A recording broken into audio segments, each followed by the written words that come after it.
The people over at Backbone were gracious enough to send me one of these, so today I would like to do a quick unboxing of the product for you all.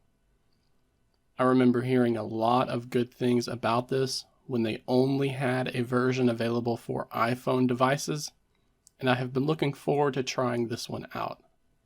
Taking a look at the front of the box here, we can see that it advertises support for Microsoft's Game Pass, Google Play Pass, Steam, Nvidia's GeForce Now, and Amazon's Luna game streaming service. When we look at the top of the box, we are told that this should work with most Android phone models, but with so many devices out there, I suspect that there is a list of them that have been found to not work well with the Backbone Android controller. I have a number of different devices that I'll be using to test this device out, but if you've come across a phone that did not work well with the Backbone, then let me know in the comments section below. When we turn this box over and look at the back, we can see that this product also comes with software that allows you to record and edit game clips, and it also boasts low latency with no need to charge it. Now let's take this box out of the plastic wrap and finally open it up. Here we have the box cover that we can slide off to reveal the inner box that houses the controller. We simply need to open it up to gain access to the actual Backbone controller for Android.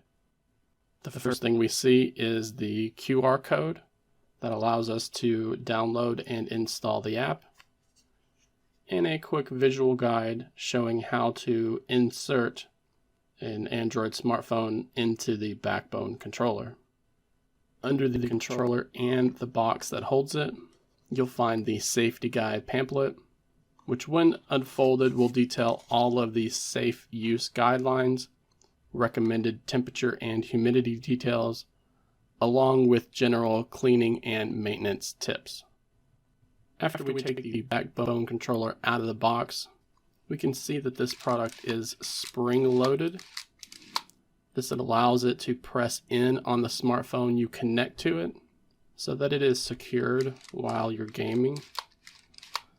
My first impression of this device so far is that it is very well built. The spring feels strong while not taking too much effort to expand it. For comparison, I also have the first generation Razer Kishi, and while it does feel lighter than the Backbone, that also makes it feel hollow and less sturdy compared to this product.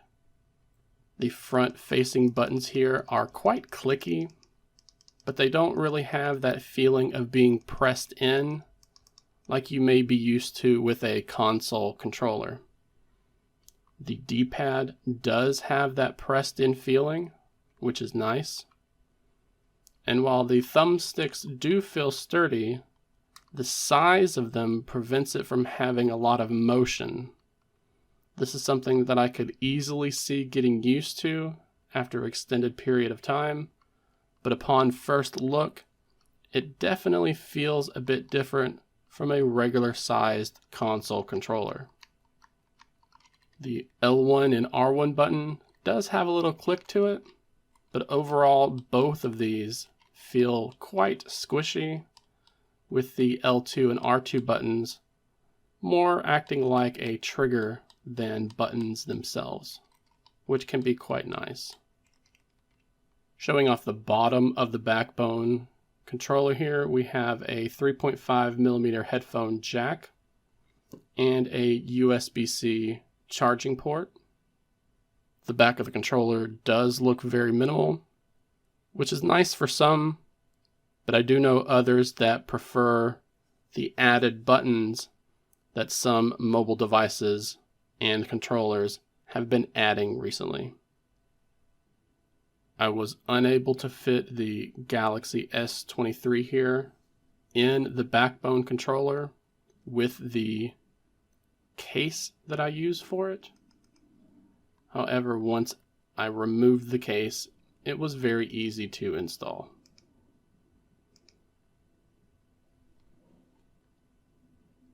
Chefy Chef is just a quick platforming game that I like to test these types of products with.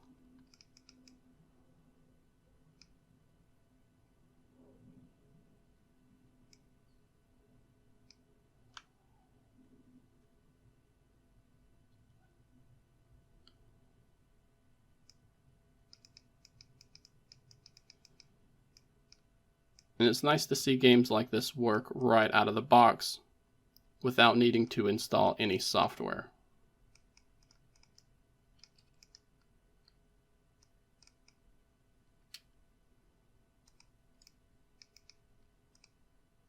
Definitely makes the game easier to play rather than having to use the on-screen controller.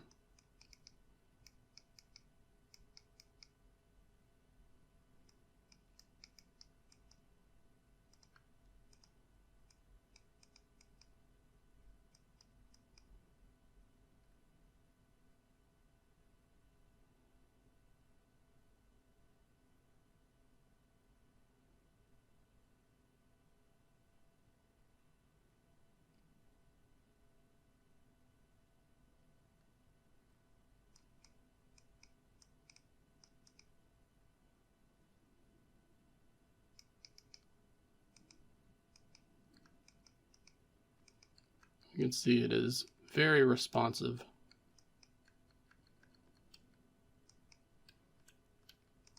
Whether you're just doing small taps or full-on presses.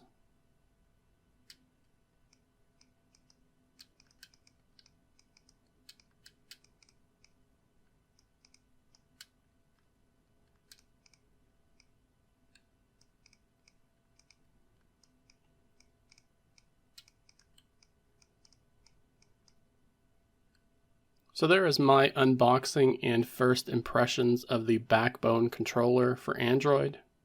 It does feel nice in the hand, and the build quality does seem really good so far. I'm not a fan of the clickiness of these buttons, but again, I could see getting used to it over time. I also dislike that I have to remove the Galaxy S23 from the case in order to connect it, but maybe that could be avoided with a thinner case altogether.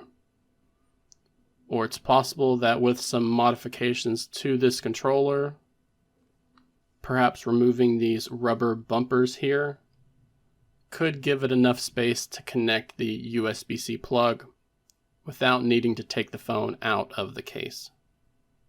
Let me know if you have used the Backbone controller for Android in the past, and share your thoughts and opinions about it down in the comments section below.